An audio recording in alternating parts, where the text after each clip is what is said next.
Ethiopian government. Free, free, Jawar Mohammed. Free, free, Abdi Ragasa. Free, free, Bakala Garba. Free, free, Hamza Borana. Free, free, Jawar Mohammed. Down, down, Abiy. Down, down, Abiy. Down, down, Abiy. Down, down, Bilsigina. Down, down, Bilsigina. Gimana nama Toroma? Jalan Toroma. Jertu, Jertu, Jertu Minnesota. Jertu Minnesota. Now Jinjetan. US stop funding the dictator of Ethiopia. US stop funding Abiy Ahmed. US stop funding the dictator Abiy Ahmed of Ethiopia. No peace, no peace, no justice. No peace, no justice. No peace, no justice.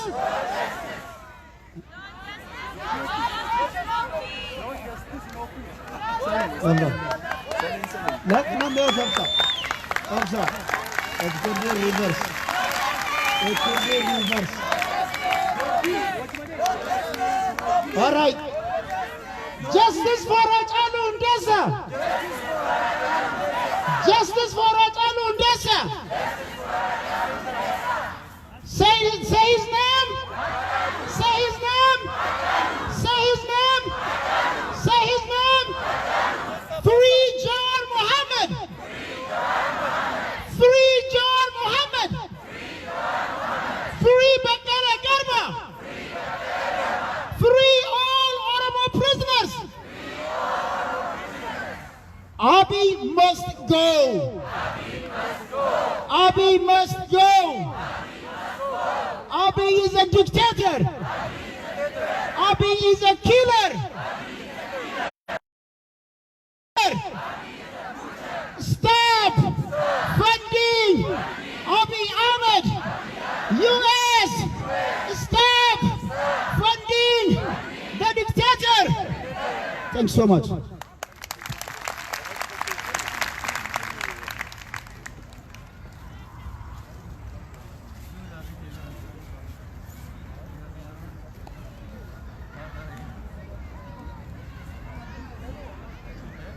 Kero, Jirtu, Jirtu, isini dalaga Jirtu, akkasiga, little Oromia Jirtu, Oromia Jirtu, little one Jason lega use galu fe kadu beitali because nuti little Oromia mit Oromia na kaisa jirukuni, akkasibi, Oromia Jirtu. وان جبابات كل سنين جيس رابو فره تايمي خسن لي فدتو فدو مالف وانا دادات سنيك امنارا ونينا جو فده ريفو تنا عبد الرزاق اللي جينا تفكاتا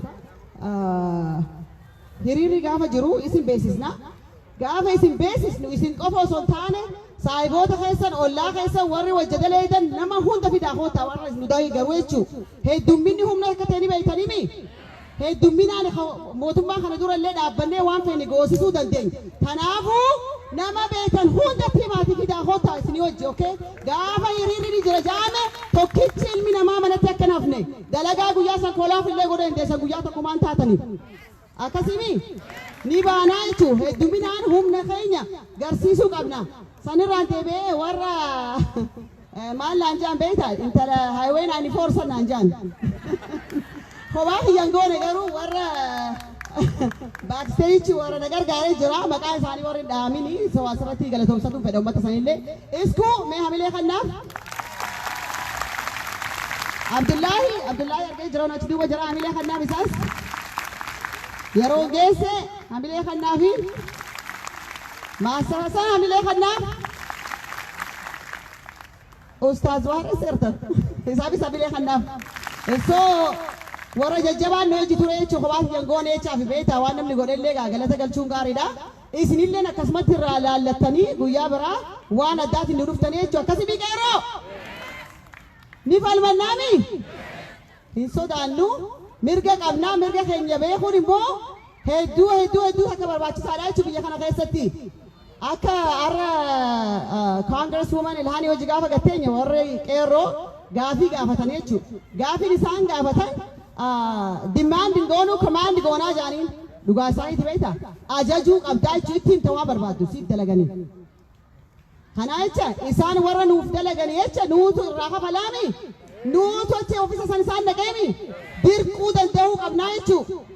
Warra mana isaaniitti deebi'ee nu arguu dide bakka nuti jirrutti isaan fiduu danda'uu qabna. San akkamitti goona heddumminaan goonaa jechuudha heddumminni humna.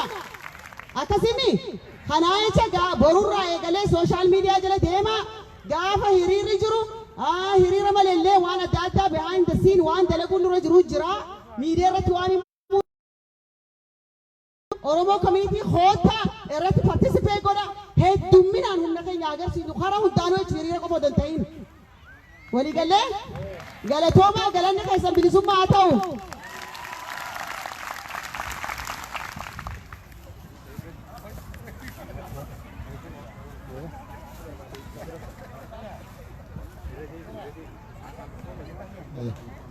Oromoo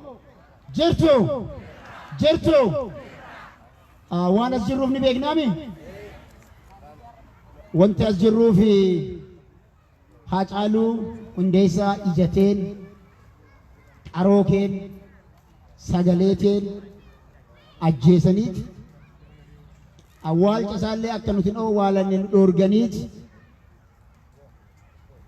sanbirallee dabranii qaroowwan sabaa hooggantoota siyaasaa hayyoota ija sabaa ta'an kanneen jijjiirama biyyattii sana keessaa fidan nurraa hidhan. Kanaaf as jirra. Kanatti hin dhaabbanne uummanni kun ammas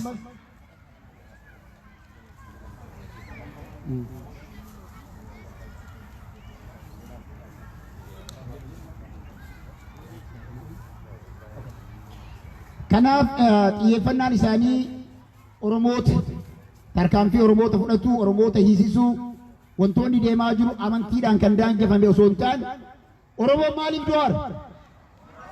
Nu maaliif du'aar? Oromummaaf duunaami? All right, wajjin jenna kaa. Why we die? Why we die? Who we are? Who we are? Why we die?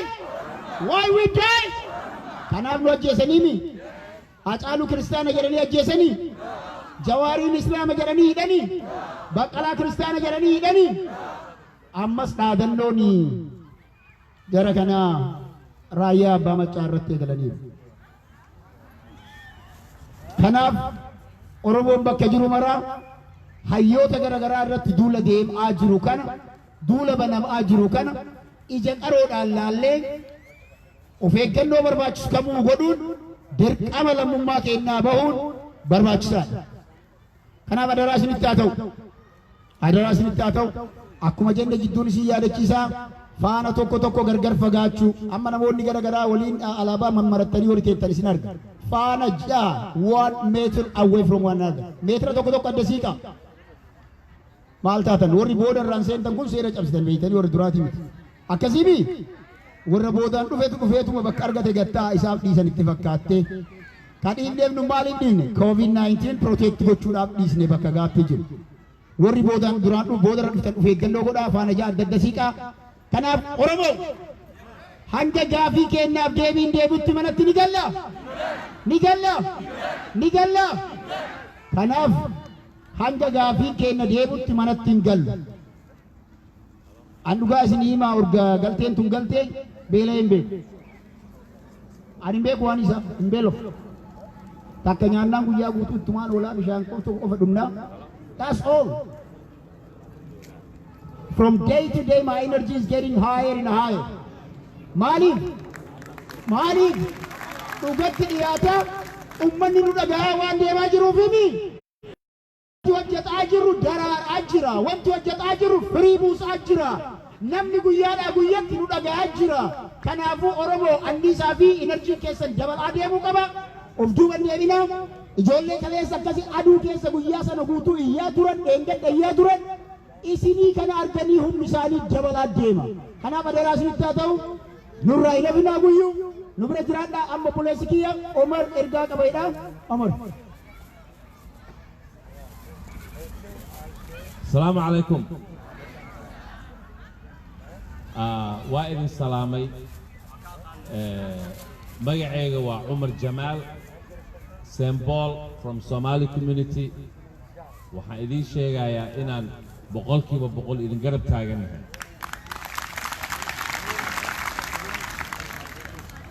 afaan isaa hiikuu bas dhaabadhaadhaani salaamata isiniin jeera nama maqaanii jedhee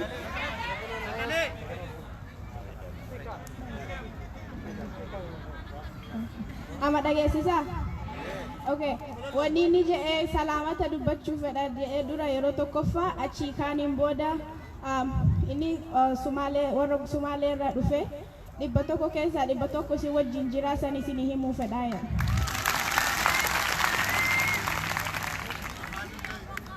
maalintii ugu horreysay from the beginning I was here on the highway on the street and I will tell you this if any one of you thinks that this is going to be easy or something 1 day or 2 days this is a long journey and it will be tough but we have to stick together and finish this journey.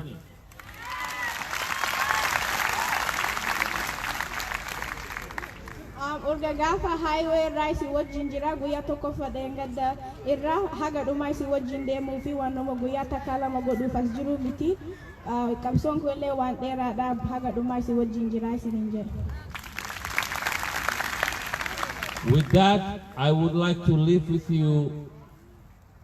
I will just tell you the Somali community don't know, but I'll tell you a secret that I have been keeping inside for me for a long time. I am Oromo.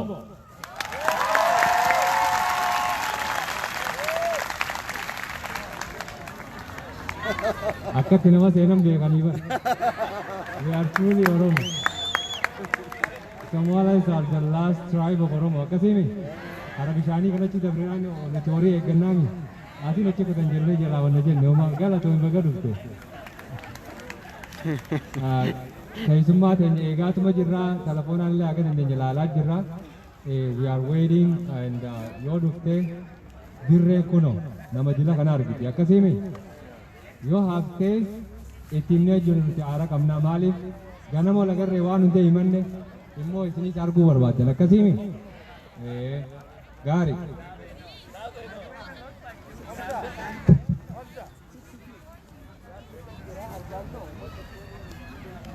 Haye wal yaadachiisa ammaas bakka teessanitti bishaan booda kan irraanfanne ijoollee sikuriitii nu keessa deemtee nu hoogganaa jirtus kabajnee qeeroon silaayis ammaan tana hawaasa kanaan ka deemaa jiru isaanii nuti warri boordii irra jiruu fi hojjettoonni waldaa hawaasa Oromoo isaan hojii ta'uudhaan tajaajila asi godhamaa jiru hiriira baamaa jiru kana hanga dandeenyetti waliin tinnisaa oofaa jirra.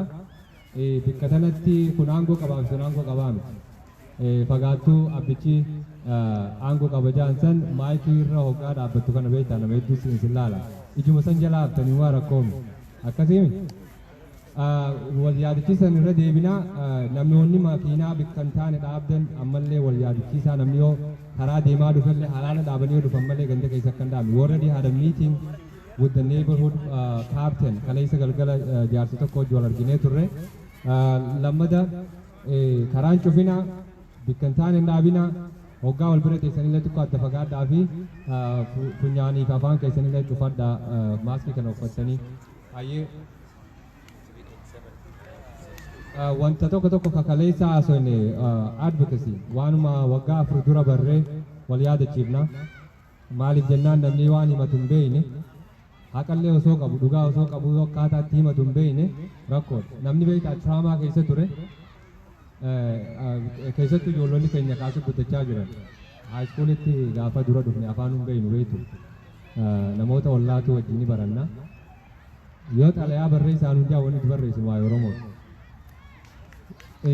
Kana namoonni silaa achi keessa jiru kun afaan dura beekanii nuti gaa aksantuma saniini waggaa faranji where you from jaan nuti from Oromiyaa kana gaa ibsuudhaaf walii gad qaqqabna beekte. Warri xiqqoo afaan dura beeku maal jaanii numa dura dhufanii malee afaan isaan ta'uuf miti kan dura beekanii beekanii. Maappii irra jirtu jaaniiti faranjii tana mataan zooree naanneessuudhaan maappii bira geessanii geessan. Nuti maal jechaanii turre maappii irra jirtu garuu lafti teenya sun ni jirti biyyoonni meeqaatu haaranii amma uumamaa jira waliigalee biyyoota meeqaatu uumamaa jira. Biyyoota meeqaatu biyya bilisaa keessa jiraatanillee warri kama Qubeek Kanaadaa keessa biyyi sun biyya bilisaati akkasii garuu afaan faranjii waan dubbataniif identity isaaniitiif eenyummaa isaaniitiif jecha Kanaadaa irraa illee ni baana jechaa jira. So namni sun mirga qaba akkasii saniifuu kanoonni ijoollota keenya iskuula keessatti hedduu chaalenjii godha jarri kun saayikooloojii isaanii tanaaf akka chaalenjiin goone waan keenya qofa osoo hin ta'in waan sabni nu fakkaatu keessa deemaa jiru ijoolleen baruun haalaan barbaachisaa tokko kana. Himanni hedduudha immoo kaammaan tanaa dhimma biyya keessa wal qabatee waa'ee advocacy dhimma advocacy irratti points to remember arraan tana ilaanuma rejju wal agarree wantoota hedduu kan isin hojii haasoo inni jira. Minisootaa kana keessa bakka bu'oonni Minisootaa nama 8 Koongireesii Ameerikaa keessa kan jiru isiin nama tokko jechuudha. Isii wajjin warra isii fakkaatan they could be Republican or Democrat haallitti isaan sanii hojii wal gahan akkamii jennee xiqqishoo waliif ibsina. Tokkoffaa waan barbaadan san you have to be very clear waan barbaadu goolii barbaadu beeku wantoonni kun hundinuu barreeffannee lafaa qabna. Yoo maan tana Tom Emmer or karaa duluut kana nama bulchuu nama bakka san bu'ee Koongireesii Ameerikaa keessa jiru wajjin wal gahaa jettan namoonni naannoo Raashister jiraatan akkachi jirtanii yoo nu qunnamtanii namoota kana baallama qabatanii hojii gattaa'uu dandeessanii haala itti hojii gatteessan xalayaa kan namuu qabdu waan himattan isiniif qopheessinee lafa jirra jechuudha. So tokkoffaan be clear about your goal. Lammaffaan tie the conversation to the interest and purpose of their office. Wanni nuti arraan tan ilaanu Mario Jaaso inni isin she sits on the Foreign Relations Committee and Human Rights Committee. Saniifuu waa'ee mirga dhala namaa waa'ee security biyya sanii laaqmayni amma dhufe kun ajjechaan hacaaluudha ajjecha akka nama tokkootti kan laalamnee fi biyya san gaaga'amu akka gaaga'uu danda'u jennee bal'ifnee itti himu turre jechuudha. Maaliif bakka isiin jirtu barcuma isiin irra teessisanii wajjin wal madaala wanni sun. Yommuu bulchaa Minisootaa kan amma baallama hojii qabannee hojii gattaa'u ta'e bira dhayne wanni himannu waan addaa ta'a jechuudha waliigallee. So the conversation has to tie into the office. Lammaffaa waa'ee Oromoo laalchisee irra guddina waan amma taa'u osoo hin ta'in long term implication. Rakkoon Oromoodhaa Oromiyaan Itoophiyaa keessatti sabaa sablammii Itoophiyaa keessa jiru hedduudha daangeessa. Laaqmayni achi keessa jiru biyya san gaagaa guddaa keessa fidaa san qofa osoo hin ta'in ollaa keenya warra Somaaliyaa, Keeniyaa kan hundattuu rakkoo fide jennee himuudha. Namoonni waan kana kalee dhageessan irra deebii taatii telefoona keessan lallaayitanii sumaami. Sadaffaa do your homework before the meeting. Haalaan namoota bakka bu'oota mootummaa san eenyummaa isaanii baru komitee isaan keessa jiran baru amma dura gaafa elekshinaaf yoo iddoo isin galtan dhufanii telefoonaan isin qunnamaa turan gaafa akkanaa na yaadatte an bar nama guyyaa akkasii nama afaan hin beeknellee sii fiikee vootii sii godhee ture sanii ja'anii waa'ee nama sanii haalaan lafa jala qorachuun barbaachisaadha. Kun information ati isaanii wajjin haasoitu kun verifiable ta'uu qaba. Maaliif emotional taane waan hunda himuurra waan isaanilleen biyya keessaa security qabanii biyya keessaa reporting galaa fi reportii sanirratti hundaa'aniiti dubbachuu barbaadu. Kanaafuu it has to be credible information. Kun ammaas coordinating with other Oromo groups. Minisootaa keessa sabni Oromoo ka diaspora jiru guddaatu as jira. Hiriira addunyaa qindeessuu irratti dhaadannoo irratti wanna nuti barreeffannee bakka bu'oota mootummaa geessinu kana maal goote Minisootaan maal goote jedhanii nu gaafatan.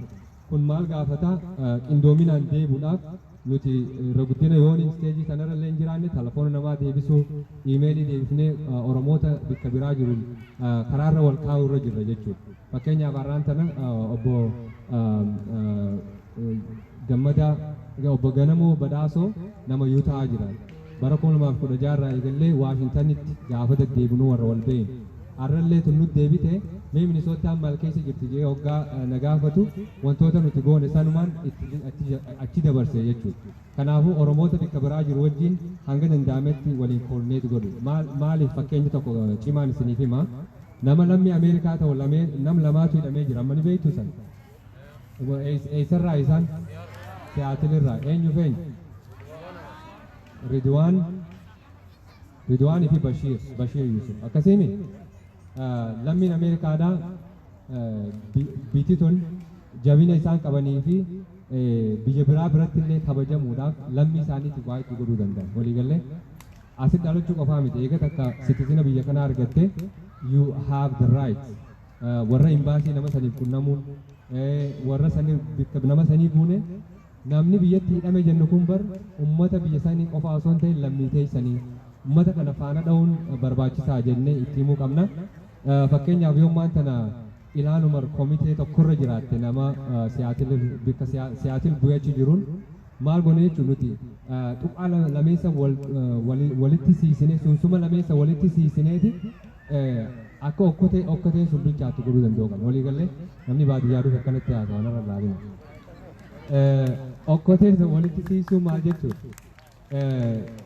Namoonni akka walitti firoomni isaanii dhiyaatuun ishuu teenya walitti koontaakti godhuun nuti Ridwaan Siyaatil irraa deemee biyya qabamisan warri Minisootaa miti isiin ammaas bakka bu'oota takkachi jiru akka warri Minisootaa illee waan akkana nakkaasanii dhimma kana quba qabdu yoo quba qabaatte waliin irratti haa qabsoonu jettee akka waliin oofan gootu jechuudha. So coordinate with other Oromo groups waan informed ta'ee fi update ta'ee jechuun deemuudha. Kun ammaas biyya jaalannuu jibbinuu hanga biitti sun jijjiiramtee uummata Oromoo akkamileet gootutti biitti biyyuma Itoophiyaati. Akkasii mire kana wayin haale hin haale. So sabaaf sablammii daangaa Itoophiyaatiin achi keessatti qabamanii jiran hanga danda'ametti rakkoon teenyaaf rakkoon isaanii wal fakkaachuu fi deddeebinee himuu danda'u qaba. Afaan keenya qofaanii miti afaan Amaaraa kan isaan beekaniin afaan Ingiliffaatiin keessattuu ijoolleen warri asitti dhalate daayinaamikii Itoophiyaa keessa jiru san baruudhaan warroota biyya Itoophiyaa irraa dhufe sanii wajjin koordineet godhuun haalaan barbaachisaadha. Amma warri Somaalee naannoo Ogaaden irraa dhufu Kililii shan jechuuchi irraa dhufu waggoota hedduudhaaf nu wajjin qabsaa'aa turan. Qabsoo qeeroon fidde galata galfatu jarri sun. Sanni beektanii miti. Yeroo ammaan tanaan nuti wanni jennuun qeeroon bilisan isin nu baaftee warra daayispoora baqatee amma meeqa dheebuu biyya isaanii qabu kan irraa isin baase sani arraan tan qeeroo san jinneessanii bakka bu'oota keenya maroota keenya fuudhanii hidhanii jiranii gaafa nurraa fixan isinitti ichi dabru ta'anii arra nu wajji dhaabbachuu qabda jennee uummata kana kaafnee wajjin ka'uu danda'u qaba. Waliigallee san qofaa miti. Oromiyaan ammaan tana de facto state of emergency jala jirti. Maal jechuudha? Osoo mariisisin osoo mana marii jedhamu san keessatti mariisisin nurratti labsi banamee magaalaa xixiqqoo hunda keessa wataadaraatti deemti. Wataaddarri gaa Oromiyaan bal'oodha. Itillee Oromiyaa tanarra bikkayyuu gahuu hin danda'anii ammaan tan maal godhaa jiran ka Affaarii fi naannoo Somaalee jiru hundaa'u garas deebisaa jiran jechuu karaa Oromiyaadha. So jijjiirama Oromiyaa keessaatii fi kutaalee godinaan kutaalee naannolee biraata Itoophiyaa keessa jirtu sochii deemaa jirtu kana Oromoon sanillee qoratee deemuu danda'u qaba. Kaan waan beektan akkuma beektanii naannoo Walloo yeroo dheeraadhaaf warraaqni hundaa'u akka nama gartee Walloon socho'uun isaanii nama tokko tokko it makes them very uncomfortable. You know why? Bilisummaa labsanneeti kanuma dhugaa barachuu barbaannaa immoo that's not the reality. Uummanni sun halkanii guyyaa irratti duulamaa ture. Akkasii miti. Amma warra Affaar ka duraan asitti waliin qabsoo keessa deemaa turre samaaliif isin hoggayyuu warra Walloo kana dursan hoggaa jenneen bar habiraatu duubaan uummata keenya hidhachiisee kana godhaa jiran jechuudha. So kana we have to deconstruct namni isaaniif fayyadamee uummata keenya akka waraanne namni isaan irratti hojjechuu qabu. Manguddoon isaanii jirtuun eenyu? Manguddoon keenya jiraan eenyu? Wanni kun fuula dura ollummaa qabnu san madaa hamtuu godaannisaamuu waan dura dhiisu waan kana hanqisuudhaaf uummata akkanaa kana kakaasuun haalaan barbaachisaadha. Walii galee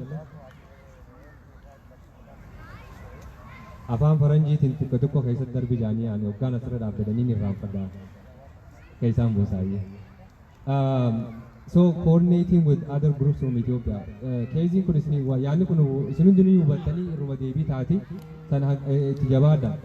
Kun daddoon jechuun hoggaammaan tana himannu wantoota tokko kan ifirraa kan nuti himuu hin qabne kan dubbachuu hin qabneetu jira. Fakkeenyaaf don't use highly charged terms such as mootummaan kun genocide godhaa jiranii hoggaa genocide jennu nuti namni tokko nurraa du'u jechuun nu biratti waan guddaa akkasiimi.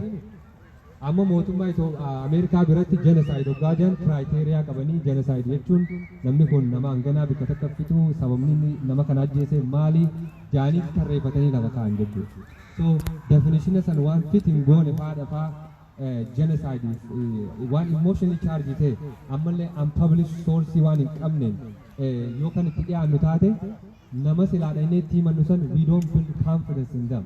Maaliif yoo namni sun waa'ee keenyaa barreessuu barbaade waa'ee keenyaa dubbachuu barbaade they need to have confidence in the information that we provide. So don't use emotionally charged terms jechuudha. We have to look very credible with proven voices. Hoggayyuu yoo jechoota akkasii fayyadamne yeroo Waashingtan dhayne takkaan isinii hima. Keith Ellison bakka bu'aa mootummaa koongiresii ture yeroo sanii ofiisa isaa kana deddeebinee as Minisootaa akka jiru wajjin walgahii goonee turre gaafa kaan nama biyya teessanii jira jaaniiti intala takka nutti as baasan. Namni kun nama South Dakotaatti baratee lammiidhaan warra waggaa 27 biyya san bulchaa ture san jechuudha. Amma gaa lakki namni kun lammii biyya teenyaa jechuu wayi taati hin taatu. Akkumatti haasoynu eeggannoo goone haasoynee mana sanii baan. Sanii ta'isitti gaafatamtu maal jettee isiin tun ammaan tana haaraya waa'ee biyya teessaniitiif ni dhimmiti isin wajjin haa marii biraa haaseentu jette jechuudha. Amma namni tokkichaan sun dhufee nu jidduu taa'ee haasoo very charged emotionally charged jechoota akkanaa kana hoggaa fayyadamnu sa isinii kun waraqaa teessan dubbise investigationii haa godhamu jettanii saankshinii biyya san onnaa godhamu biyya saniin jaalattanii waan jiru tokko conversation gamas nurraa cillaafachiisuu eegalte walii galle. So we have to know waan tokko eenyu hojiitti haasoynaa beekuun haalaan barbaachisaadha. So that's the views keessaa tokko waan godhamuu qabne kun sometimes it helps to keep your cards to your chest. Kaardii ni beeytanii namni turuba taphatu ni beeytanii miti hoggaa ijoollummaa hoggaa nuti guddannu kaardii taphattuun tan akkam goota akka namni argu wayii kana falla gootee agarsiista karam qabatti akkanatti fiqqamte jechuudha. So wantoota tokko qoma keetiin maxxanfadhuu jiru yaa wantoota tokko haga danda'ameetti keep it to yourself. Maaliif if you're not aware of the dynamics amma guyyaa san mana san keessa nama akkasii jiraa yoo nuti hin beekin danqaraalee nutti ta'uu danda'a jechuudha yaa. Sanifu always keep your cards, sometimes, not always, sometimes it helps to keep your cards to your chest. Yeroo nuti Professor Mararaa Guddina bara 2000 noni dagachuu baadhee bara 2016 fakkaata paarlaamaa Awurooppaa keessa dhaqee European Union keessatti haasawee isumaa gala hidhamee ture. Yeroo gabaabduu keessatti January keessa the European Union they released a resolution. Resolution sanii warri Itoophiyaa mootummaa Itoophiyaa qophii takka illee qabaachuun ture. Keenya ka Ameerikaa kanoo bara 2017 introduce ta'e we were pushing every time nuti Kongireesii Ameerikaa tokko wajjin wal geenyee hoggaa baanu kabaallama qabatee isaan hojii gattaa'u imbaasii Itoophiyaa ture. Namni sun immoo kaardii Oromootiin deeme eenyu beektu Girmaa Birruu ture jechuudha.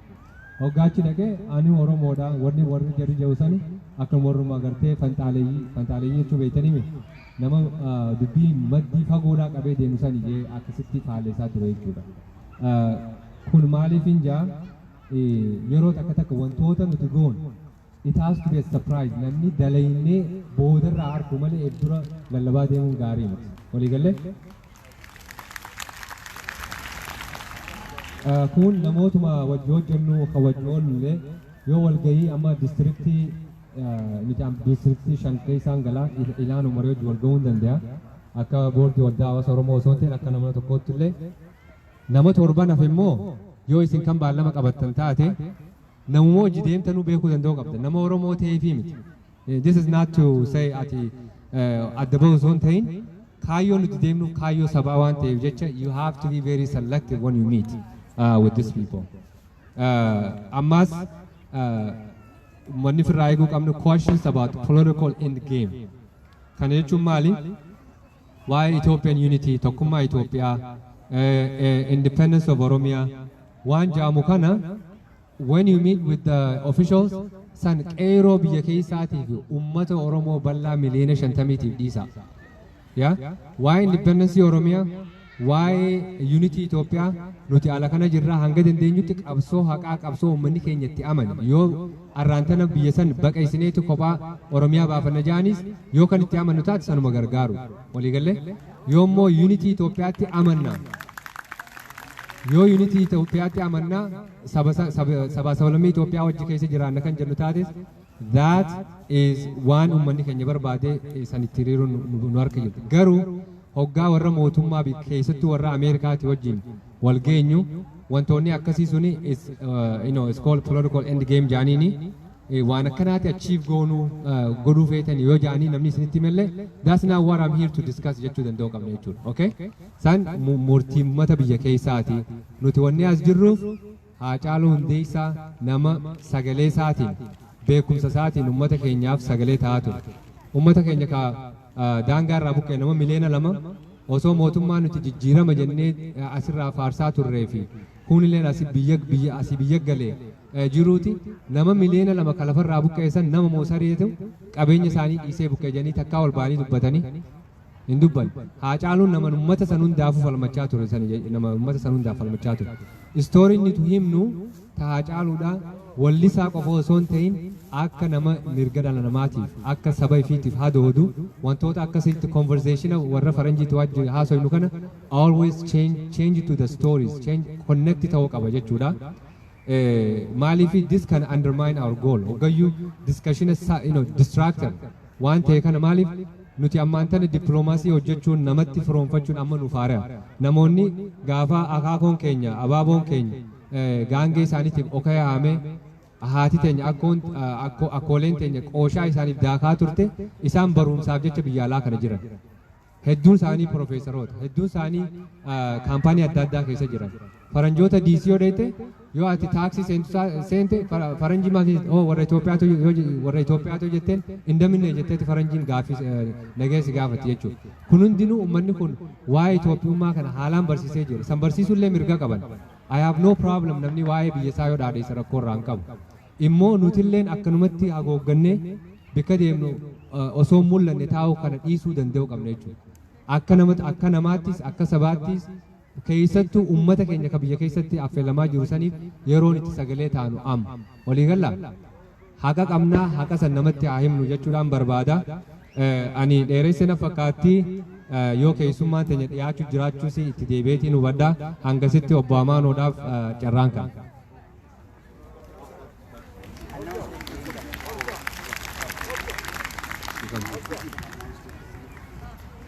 Namatu qulfii gatee yoo ilkuno qulfii Abdurrazaaq harkaa qabaate ilkuno as ilaalaati.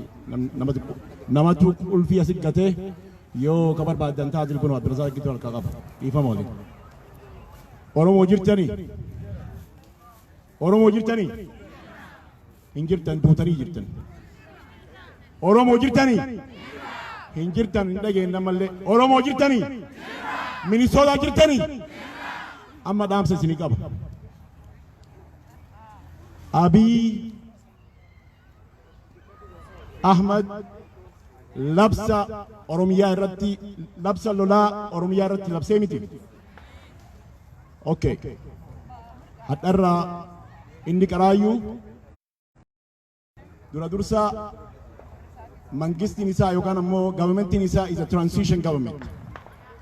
Yoo Minisootaan jiraatu taate harbaa dhufutti yoo rabbiin biraa taate transition government Oromiyaa asitti ijaaruun nurra jira. Oromoo ka'aa lafarraa dhagaya. Dhageettani moo dhageettan?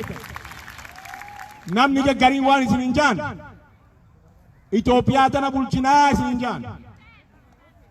Try goonee kan hagamii jala buunee wanni tokko illee hin argamne. Federalizimii eegallee laallee try goona jennee Jawharee si jira amma. Waan san try goona jee mee hin laalla jennee sabaaf sablammoota hin hammanna jennee itti seenne. Amma ammoo namni nu hammatellee hin jiru. Namuu nu ajjeesu jira. Wanni isin irra jiru Minnesota ijji addunyaa maraa isin eegu jirti. Kaatanii lafarraa guyyaa harbaa dhufuu kanatti ummata keessan hayyuu keessan maratattanii mangistii transitionii Oromoo governmentii kaasirraa ijaartan. Oromoo Republican ijaaruu isin irra jira. Dhamboota mataa keessan keessa kaa'atu isin irra jira. Itoophiyaa wanni ijaamtu abbootiin teennaayyuu irratti kabajamne. Dhugaa walitti labsuu nurra jira malee akka qaqqabnee irraa goruun nurra hin jiru. Jaalattanii jibbitanii sirni Itoophiyaa guyyaa takkallee eenyummaa Oromummaa keessan isin eegeen beeku. Sababaa saniitiif jecha addunyaan maraa bakkee jiranitti yoo kana nu dhaga'an taate namni kenna delegeetii maatan nu waliin kunoo iyyannoo isinitti himatu jira. Galatooma dhaamsi keessan. Fayyaade. Dhaamsaan qabaa. Dhaamsa kan akka gaarii naa dhageeffadha. Keessummaan teenya ilaamaa nutti deebi'anii jiranii. Wanni goonu booru anis laaptaappii kiyyaan fidaa. Tuule ijoollee hedduu qabdaa. Namni hundinuu namni yaangiin ta'a laaptaappii keessan boru fida. Maaliif? Xalayaan qophooytee jirti. Amma as teenyee namni dilli kun waa hedduu jijjiiruu dandeenya. Xalayaan tolte tana maal goonaa? Isin ka kompiitarrii yoo asii kan nu hojjetu taate networkiif jecha adireesa keessaniin informeeshina keessaniin bikka keessan buunee hunda isaaniitti warra koongireesii Ameerikaa keessa jiru kan Minnesota 8 gavarnara Donald Trump akka pirezidaantii White House'itti Joe Biden yeroo tun beekaa baatii 5 booda hundi isaanii ulaateenya dadhabuu ta'ani boru dalagaan teenya ganamarraa jalqabnee jara kanatti iimeeliidhaan xalayaa teenya bikkayyuu irraa erguu danda'uu qabna. Walii galee that's one task tomorrow. Kammoo ammanarraa hin hojjechuu barbaada. Asillee ijoolleen qabaa dhufuu hin danda'u ka jiru. Reach out to us karaa Facebookiitiin ana ta'uu ijoollee dargaggoota ana ta'uu reach out to us we will send you information tolfamee asirraa ilaa Austraaliyaatti ijoollee walitti hidhattee halkanii guyyaa hojjechaa jiran. Ohio irraa haga Kanadaatti amma yoo Facebook live ilaaltan yoo Austraaliyaa irraa toltuu tufaadhaa waan isaan hojjechaa jiran arra dubbatte as Minneapolis irraa Najaat Hamzaa ni haasofti jechuudha. Ijoolleen tun akka ammaan tana mana teenyee jirru kanaa miti. Ammaan tana qeeroon ammaa murattee jirti. Waan waggaa 50 dura dadhabnu maal jee beekaan keenya. Dandeenyuun ilmaa hin daabbuqqifnaa dadhabnu ilmaan nuti guddifnaa jira. Ilmaaniin an guddisuulii tana guddachuu qabnu nuti ani warri addaa keenyaa kun waan kana buqqisee ilmaan keenya immoo ka Oromiyaa ijaaru Rabbi haa godhu. Taraa tanatti buqqaasuu qabna geessee ammaan tana ilmaan itti guddifne itti gabbarre qeeroon itti dhumte taraan tun this has to be the last one walii galee ilmoo ijaarsi Oromiyaatiis wanta buufatatti aanu ta'a. Keessumaa takkaan nu jidduu jira isiinis nama isii hojii jiru beeksifti san keessa ammoo maaliif namni kun dhufee achi boodatti deebinee haasofnaa addee teenya kootta. Ummaa teenya kootta. Assalamu alaikum. Assalamu alaikum. Akkamit jirtan Oromoo? Ilmaan Oromoodhaa jabaadhaa. Hedduu isin faarsanii jabaadhaa. Rabbi nu ajabeessi. Sabri imaanas Rabbi nu haa kennu. Ilaa Oromiyaatti gurbaan kun Jamaal Usmaan jedhama. Soomaaleedha. Yoo Rabbi ni fiiga mircaadhaaf fiigu jira. Isin beeksisuu fedha.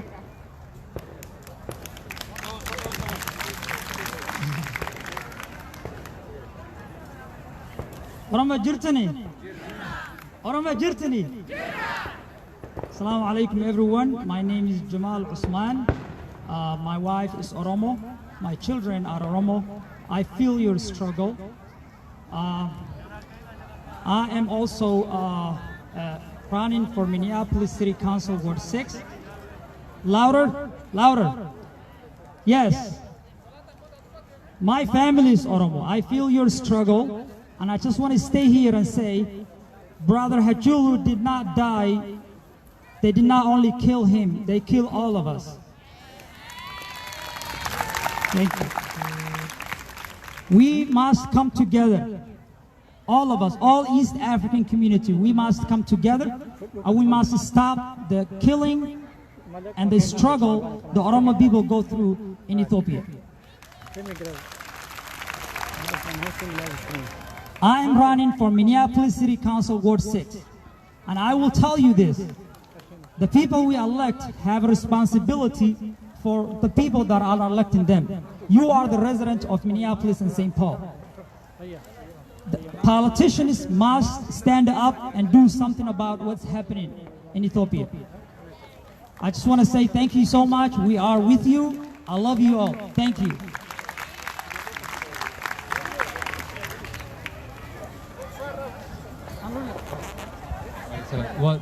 maal jettaniin namni kuni nama soddaa keenyaati ammaan tana iddoo ofiin fiigaa jira jaa Ward 6 fiigaa jira biraa dhaabbannu san qofaa miti dhalataan Oromootis akkanumatti fiigee Brooklyn Park nama Oromoo hedduu galaa jira naannoo Fridley fi Bileenii kanaas nama hedduu jira nuti illee fiiguu danda'u qabnaan jaa ammaan tana kara salaataa jechaa jiranii yoo amaan wanni itti gabaabdu jettutti okay yoo warri miidiyaa as jirtan namoota tokko namoota dhuunfaa waan amma asitti haa jiru kanarratti interview godhuu barbaadan hawaasa keessaa itti fufaa jenna ammaaf sagantaa keenya asitti honna jennee kara salaataa deemnaa galatooma.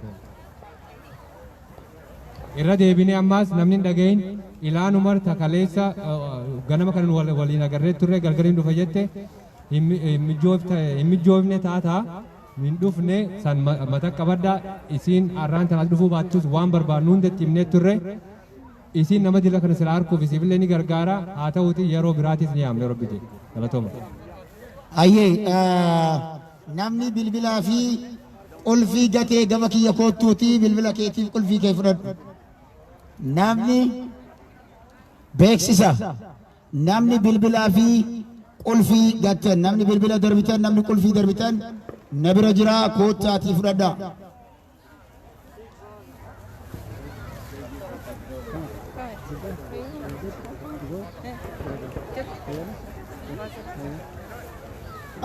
Warri kaatanii please waan bishaan irraa keessaa dhugame kan hundasaa nuu kaasaa lafatti dhiisina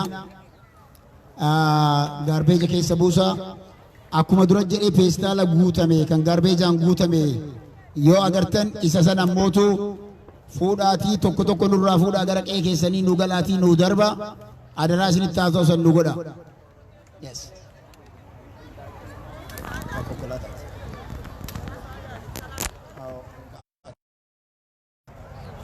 I'm not going to give you until you tell me what kind of car you drive.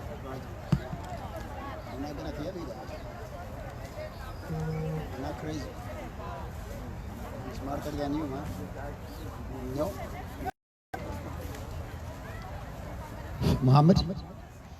Muhammad Irfani Guste jirta. Nama Muhammad jedhamu. Muhammad namni jedhamu yoo salaata irra jiraat Irfani kan kee kapuust nabira kootuuti fudhadhu dhumarratti. Ayyee. Bilbila qulfii manaa konkolaataa fi akkasumas Irfani warri buustan nabira qabdanii nabira fudhaa yoo nabira ammoo argachuu baattan Oromoo communitytti dhiisaan. For 3 hours bananiran studio a day. Yeah. Saati sadira. Yeah. Live injira. Oh. Meegaati warri barcumaa fiddan barcumaa as dhiistan jalqabarraa hin fidinaa jenne yoo fiddan ammoo galchaa jenne barcumaa as dhiistanii deebi'uun guyyaa boruu ammoo isin akka barcumaa tokko achiin fuudha wal goosse jechuudha. Kanaaf adaraa isinitti haa ta'u barcumaa dhiistanii nurratti hin deemina. Dhaamseen qabu waa'ee Haacaaluu irratti Haacaaluun hin duune Hacaaluun hin jira, Hacaaluun kumaatamaan jira. Ammoo kun duuti isaa kun bilisummaa Oromootiin, Oromiyaatiin akka dhaabbattu ammaan booda abdii guutuu dubbachuu hin danda'a jedheen amana jechuudha. Kanaaf warra Hacaaluutiif jajjabina maatii isaatis jajjabina hawaa fi inni hin duune hin jira. Cuftinuu kana kaayyoo isaa kana akka bakkaan geenyu hangammaa irfaadiin fudhatameera. Qulfiin na bira hafaa bilbilillee abbaan argameera. Qulfituu na biratti hafaa qulfii na biratti hafe kana please namni qulfii gattan qulfii kana fudhadhaa.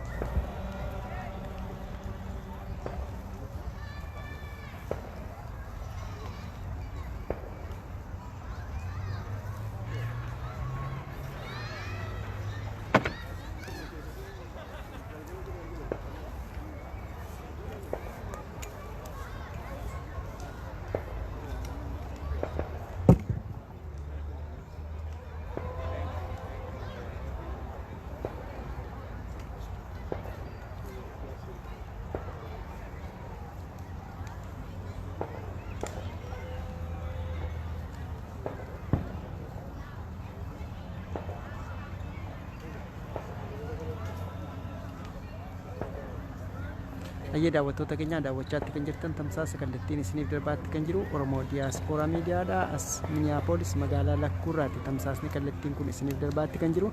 Keessumaa har'a guyyaa torbaffaa fi Oromiyaa xiqqoo kan jedhu Miniyaapolis hiriira bahuudhaan dhaadannoo isaanii dhageessaatti jiru. Dhaadannoo isaanii keessatti immoo har'a eegamaatti kan turte Ilahaan Umarii dhaamsota ganama mari'attee ture. Qaamaan garuu uummata arguudhaaf kan isheen karoorfatte.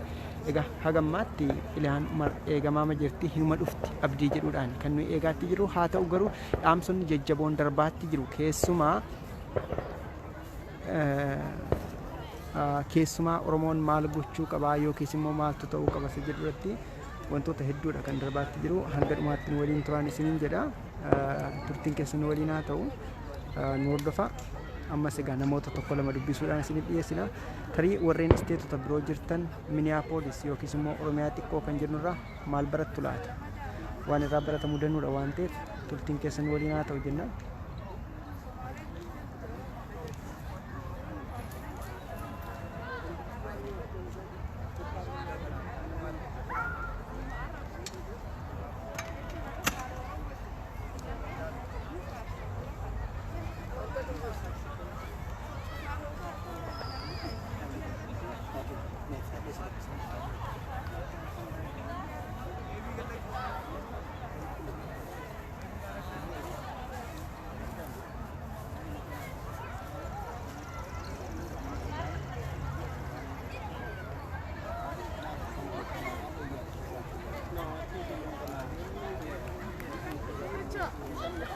Nagma.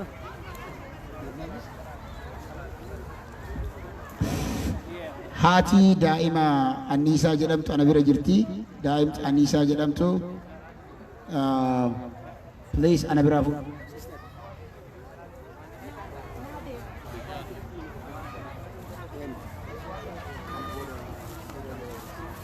Thank you so much.